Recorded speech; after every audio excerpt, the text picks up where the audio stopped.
Today marks 2 years since the U.S. Supreme Court overturned Roe v. Wade. Abortion rights activists gathered around the country to protest in support of abortion access. In the nation's capital, demonstrators waved flags and signs and chanted their support for abortion rights. Police say protesters briefly clashed with some anti-abortion counter-protesters, but no injuries or arrests were reported. Here at home, the National Organization of Women, or NOW, Idaho chapter protested in downtown Boise this morning. They gathered at the corner of Myrtle and Capitol, and some of the protesters dressed in costumes from the TV series The Handmaid's Tale. This comes as pregnant women and doctors tell us they are being airlifted to other states for care, and as providers leave the state due to Idaho's strict abortion bans. We're mourning. It's kind of like a funeral dirge for the death of women's rights.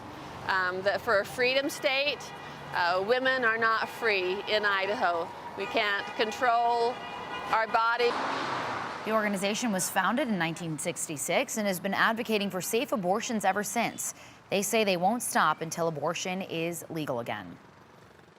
As soon as Roe v. Wade was enacted in 1973, extreme anti-abortion politicians started this movement, and their goal was to overturn Roe v. Wade. It took them 50 years, but they were finally able to do it.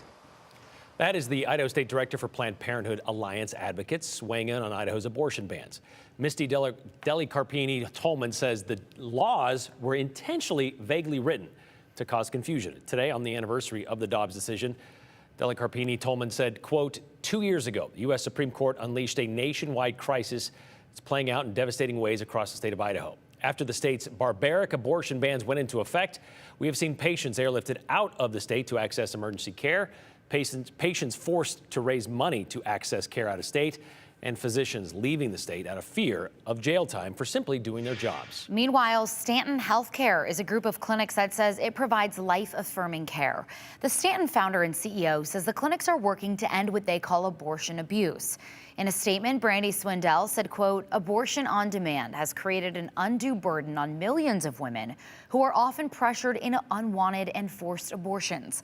This occurs most often by someone they trust, which is typical of other forms of abuse. At Stanton, we stand with women and we believe their stories. Abortion trauma is real. Abortion abuse needs to stop. So right now, the Supreme Court is considering yet another potentially monumental abortion case, this time out of Idaho. We've talked about this a little bit last week. Justices will decide whether a federal law mandating emergency care can override the state ban on the procedure. They're expecting to announce their ruling by the end of their term, which is supposed to happen by the end of this month.